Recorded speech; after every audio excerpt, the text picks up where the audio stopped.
Hey everyone, it's Nicole. Welcome back to the channel. Continuing in trying to finish up swatching spring collections since summer collections are currently dropping. I don't apologize because I never make, mistakes. For today's video, we have the new OPI icons in the Infinite Shine line. I posted a swatch and review of the new OPI icons in the regular Posh line quite a while back, but I wanted to post my swatch and review of the spring collection before I get the summer collection up, so here we are. For the new OPI icons, these are remixes of some of OPI's most popular shades. For the Infinite Shine line, these are indeed regular nail polish lacquers, but OPI describes these as being longer lasting. They do have their own base and top coat that go along with the polishes, but in my time of wearing OPI's Infinite Shine line, I have never once paired it with the OPI base or top coat with these polishes. Even though OPI describes these as being gel-like, they are not in fact gel nail polish, so they apply and dry the same way as regular nail polish. So we once again have 12 nail polish shades. OPI does describe these as being limited edition,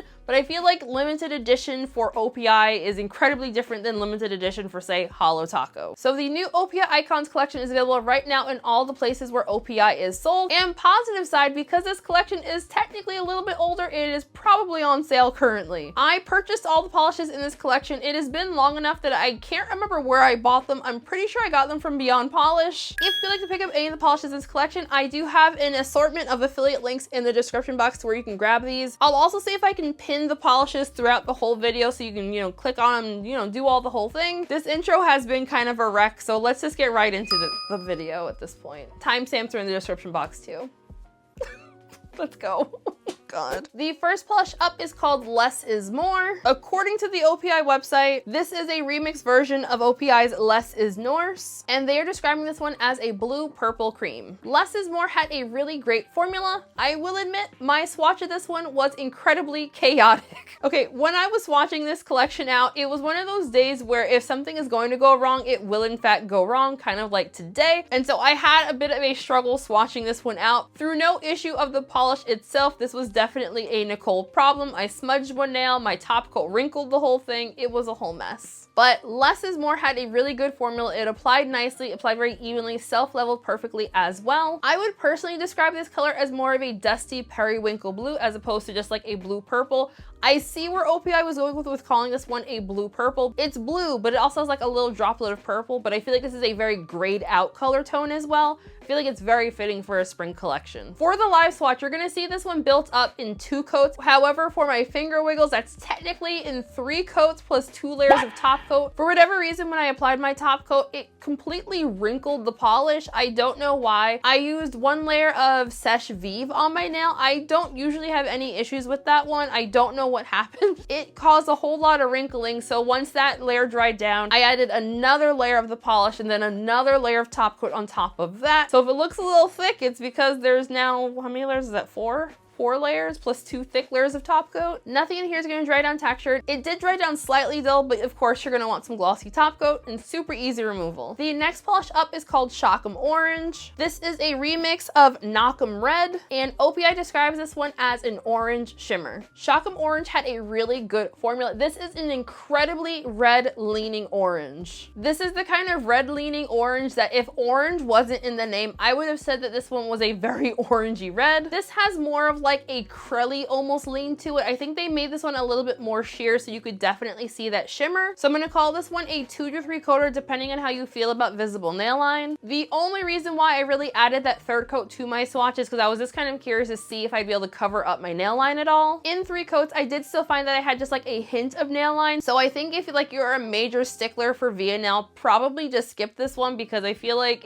there wasn't like that great of an improvement as far as opacity or depth of color by adding the 3rd coat. Is like slightly deeper in color, but not by much. I was really struggling with trying to decide what color I thought the shimmer in this polish was. In my notes, I wrote kind of like a red, but maybe an orangey color that adds to the overall oranginess of it all. So past me didn't know what color it was either. When I wrote my notes, other than this polish having orange in the name, I was kind of assuming that this had more of a red base and the shimmer was making it more orange. But as I moved my hand around, I kept changing my mind on if the shimmer was red or if it was orange. Just the overall color and look of this one is going to be a very red orange. For my live swatch, I didn't personally find that this one gave me like lobster hands at all. all, but I have a very strong feeling if I had had full hand swatches of this, I feel like I would have been fighting the lobster hands for sure. Nothing in here dries down textured. It does dry down a little bit dull, so you will for sure want glossy top coat to make it nice and glossy. I did not personally experience any staining while swatching this polish out, but on my natural nails, reds tend to stain me the most, so make sure to double up on your base coat if you're concerned at all about staining. And also for removal, don't scrub the polish into your nail. Just kind of use the soak off method and just wipe it off, and that will also help with preventing staining. The next polish up is called See Me Now, and OPI describes this one as a blue shimmer. This is the remix version of Do You See What I See? I really wish that the information for the remix polishes was available when I swatched the original collection out, because I feel like that makes so much more sense than just guessing. So See Me Now have an iffy kind of formula. This is a very finicky polish to apply. You're not going to want to overwork it. You're going to want to float your coats on. You're going to want to do as minimal brush strokes as humanly possible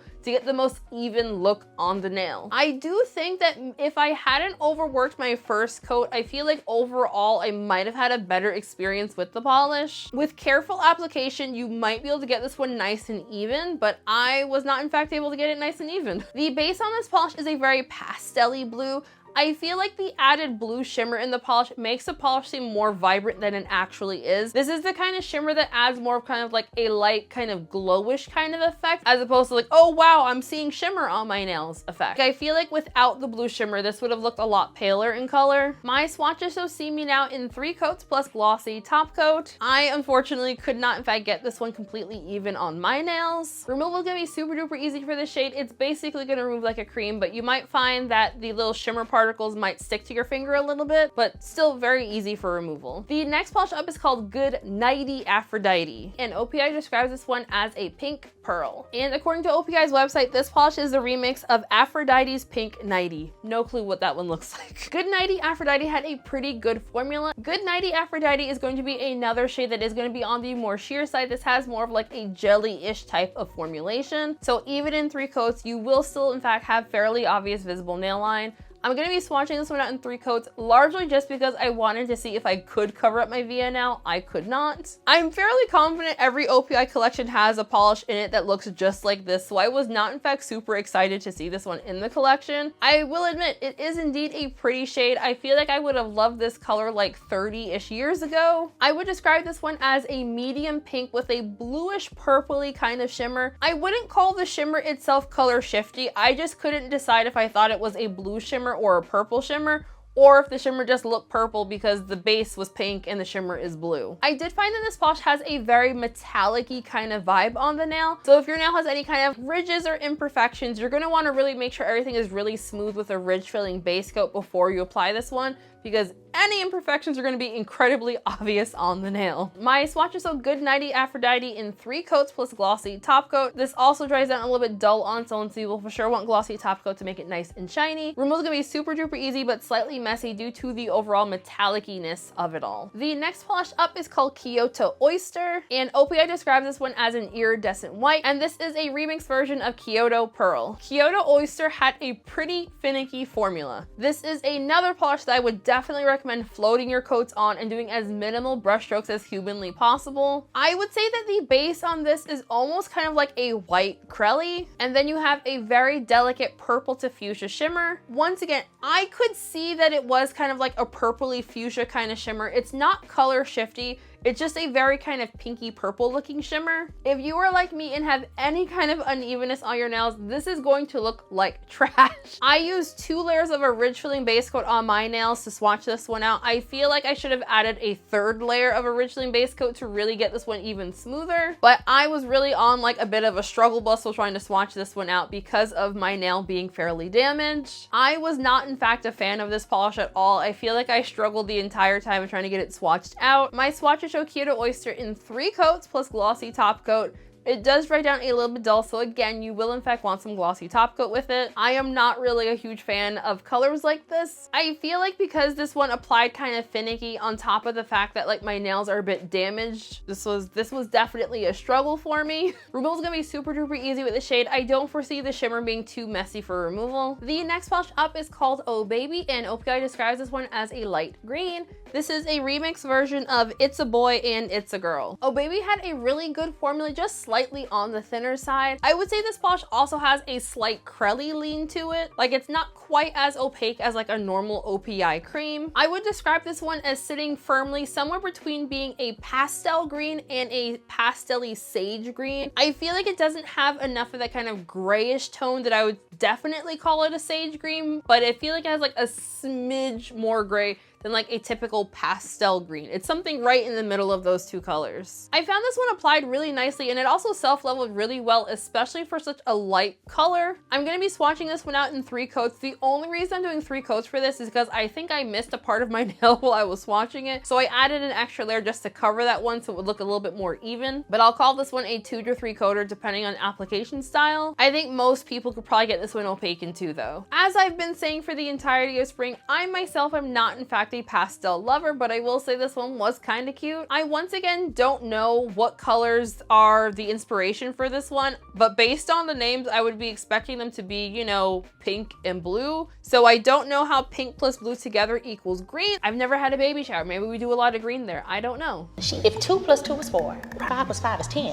What the fuck is this? Nothing in here is gonna dry down. Texture removal is gonna be super duper easy. It's a cream. The next polish up is called I'm Not Really an Influencer, which I feel like I say constantly. And OPI describes this one as a glittery hot pink. This is a remix of I'm Not Really a Waitress. Even I know that one. I'm Not Really an Influencer had a fantastic but slightly thinner formula. This also has a more of a jelly-ish kind of lean to it, so it is in fact on the more sheer side. This is kind of similar to the other shimmers that we have seen earlier in this collection, where they have that kind of like jelly-ish crelly kind of feel, so you can really see the shimmer. I once again opted to swatch the polish out in 3 coats just to see how much opacity we were working with. I did in fact still have some visible nailing with the shade 1 builds up in 3 coats, so you're not gonna be able to reach full opacity with it. So I do agree that this is very much like a hot pink color. It's beautiful, perfect for summer. I feel like once again, we do see colors like this fairly frequently from OPI, but again, it is still really pretty. So I once again was really struggling with trying to decide what color I thought the shimmer was. When I was indoors, I thought this had a pink or like a bluish color shimmer. When I brought it outside, I wrote in my notes that I was seeing pink and yellow. I'm gonna go over my footage because that does not sound right. I don't know what's going on. Hey. Okay. I'm gonna have to go over my footage to see what colors my camera was picking up, because I do not understand how we got from pink to blue to pink and yellow. I'm Not Really an Influencer dries down a little bit Doulce. We'll definitely want some glossy top coat to bring life back to the polish. I will say I find it super duper fascinating that OPI releases this color so very often. Nothing in here is gonna dry down textured, super easy removal. I did not personally experience staining, but as always, y'all know what I'm gonna say, so follow my directions, please. The next polish up is called Lavender Bath, and OPI describes this one as a lavender cream, and it is inspired by Lucky Lucky Lavender. For such a pale color, Lavender Bath had a really great formula. I was pleasantly surprised that this one did not feel chalky at all, and it self-leveled really, really nicely. I would describe this one as a super, super, super pale purple cream, definitely in that lavender family. Not so pale that I would say it looks more kind of like a white with a purple undertone. Like, it's definitely like a pale purple. I did find that in some lighting, this seems to have like this like a slight hint of a pink undertone to it. I didn't feel like I was seeing the pink undertone in all of the light sources, but I feel like on occasion I felt like it just like a smidge of pink to it. My swatches show Lavender Bath in 2 coats plus glossy top coat. This did dry down fairly glossy on its own, however. As someone who is not in fact a pastel lover, I was really happy with how this polish applied. I feel like if all pastels were easy 2 coaters, I probably would hate them a little bit less. Nothing here is gonna dry down textured, super easy removal. It's a cream. The next polish up is called Big Apple Green, and OPI is describing this one as a bold green cream. And according to the website, this is the remix version of Big Apple Red. Big Apple Green had a pretty good but almost crelly-like formula. I'm gonna call this one a 2 to 3 coater. I actually went back and forth on whether or not I was going to add the 3rd coat. I feel like if you have significantly longer nails than I do, there's a potential for maybe adding a 3rd. I was going back and forth on whether or not I was gonna add a 3rd coat. I felt like I had like the tiniest hint of nail line. It didn't feel like enough to definitely add a third coat, so if you have longer nails, you might want to go in for a third to completely cover up your nail line. The color on this is kind of interesting. I don't feel like I would necessarily look at this color and think, yes, that's definitely a spring green. It almost has a jade green kind of color. For seasonal polish people, I feel like this would be kind of like a good transitional green between not being too pale of a green for spring, but not quite bright enough for summer either. I feel like it also has a very strong blue undertone. Like, I really want to describe this as being a jade green. Is it the color of a jade bracelet? Not necessarily, but I feel like it could be in that jade family all the same. This is a really pretty tone of green though. My swatches show Big Apple Green in 2 coats plus glossy top coat. Super easy removal. I did not personally experience any staining. The next polish up is called Passionista, and OPI describes this one as a rosy pink cream. And this is a remix version to Passion. I don't know if I've just been spending too much time talking to Linery. Hi. I feel like this is the color of ham or spam. I feel like it's in that kind of color family of, so it's canned meat color, I guess. Canned meat. Passionista had a really great formula. This applied really nicely, very smoothly, self-leveled beautifully as well. I got this one perfectly opaque on me in only 2 coats. Thankfully. As someone who's not the biggest fan of pinks in this kind of color, I didn't actually hate this one. I think because it applied so nicely, I didn't have that many complaints about it. Nothing in here is going to dry down textured, super easy removal. It's a cream. And the final polish in the collection is called Doulce de Latte, and OPI describes this one as a light pink cream. And this is a remix to Doulce de Leche. Doulce de Latte had a fantastic formula. I do not care for this name at all. I keep wanting to call it Dulce de Leche. Dulce de Latte does not roll off of the tongue very well for me. I would describe the color of this as more of a peachy pink. I feel like it has a little bit of oranginess to it, and it's not quite just a pink, but overall it had a fantastic formula. It applied really nicely, very smoothly, and it was a solid 2-coater on me. Part of me kind of wonders if this is going to be close to anyone's like skin tone. I feel like I could foresee this being slightly skin tone in nature. I feel like that kind of added peachiness makes it lean a bit more towards like a skin tone color. I am not really a huge fan of this shade, so I don't really have a lot to say about it. So my swatches of Doulce de Latte in 2 coats plus glossy top coat. It does dry down fairly glossy on its own. Y'all know the drill. Super easy removal. It's a cream. Hi, voiceover Nicole here, because I apparently forgot to talk about one of the polishes. So the actual final polish in the collection is called What's Not to Lilac. OPI is describing this one as a confident purple cream. It does not say on the website what polish this is a remix of. Color-wise, I would describe this one as a pastel purple, or you know, lilac. What's Not to Lilac had a really fantastic formula on the first coat. This one definitely had a very strong crelly feel. In my studio lighting, I thought for sure that I had this one opaque in only 2 coats, but when I brought it outside, I did notice that I had a little bit of visible nail line peeking through. So I'll call this one a 2 to 3 coater depending on how you feel about visible nail line. I don't personally think that the amount of visible nail line that I have with this shade was enough for me personally to say it needs a 3rd coat. For such a pale color, I will say this applied really nicely. It didn't feel chalky at all, and super easy removal. It's a cream. Okie dokie, so final thoughts time. I did not in fact love this collection. Not that the collection itself was bad, I just don't feel like any of these colors really vibed with me personally, which I didn't really expect to since I'm not really a spring polish kind of gal. I will say I was really happy with how, for the most part, most of the polishes in the collection applied really nicely. There were a couple of more finicky formulations in this collection, but I feel like as far as colors go, I usually expect spring to have the most finicky colors because there are usually so much like white base colors in there. I feel like the color story of this collection, I feel like it kind of jumped around as far as seasonality goes. I feel like even though these are technically a seasonal release, for whatever reason, I feel like the Infinite Shine line has like the least seasonally appropriateness to them, which I feel like usually I can really vibe with, but I feel like we had a lot of pastel heavy colors in this one. Shockingly enough, I feel like if you really twisted my arm and asked me which was my favorite color in this collection, I think I would go with Shock 'em Orange. I am not generally a strong reddish orange color kind of person, but I feel like this would be kind of fun to have on my toes for some reason, so I'm gonna go with that one as my top pick. Also, when I've had this one on my swatch tower, I feel like my eyes kept being drawn to that color, so That must be the one that I like the most. As far as pricing and sale information goes, the OPIcons collection is available right now in all the places where OPI is sold. Since the summer collection quite literally dropped 3 days ago, I am expecting that in the places where OPI is sold that the spring collection is going to start being discounted. OPI prices their Infinite Shine polishes at $14.49 USD for a 15 ml bottle. This next part is not at all related to the video. I quite literally still had my mic clipped on, so I just wanted to say it absolutely blows my mind that mainstream drugstore nail polish is now clocking in at $15. I remember like 10 years ago, I thought an $11 bottle of nail polish was expensive. And now there are, what brands are less than $10 at this point?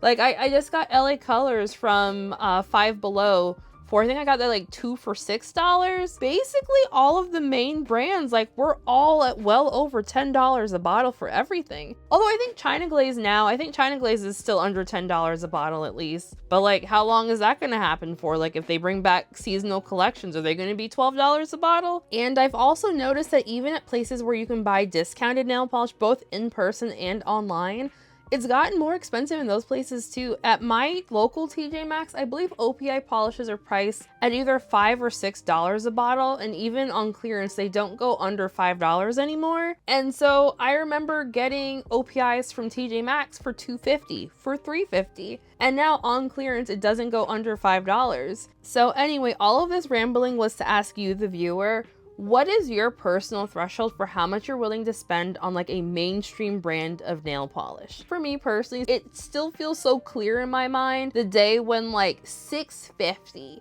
was like the maximum that I would in fact spend on one single bottle of a mainstream brand of nail polish. I feel like I'm not quite ready to pass that $10 threshold for a cream finish nail polish, unless it's from like a boutique or an indie brand that I know that formula is going to be like 10 out of 10 amazing. But for like a mainstream brand, I truly do struggle with the concept of spending more than $10 on one bottle. For me personally, I feel I am just more inclined to spend more on like a specialty finished nail polish that I know has all of the sparkly doodads in it, and like I feel like I'm getting a big bang for my buck with it, as opposed to a cream that like at this point in my nail polish collection, truth be told, I don't really need to buy any more creams or shimmers ever again. Like I definitely have something in every type of colorway in those kind of formulas that I for sure like I am good.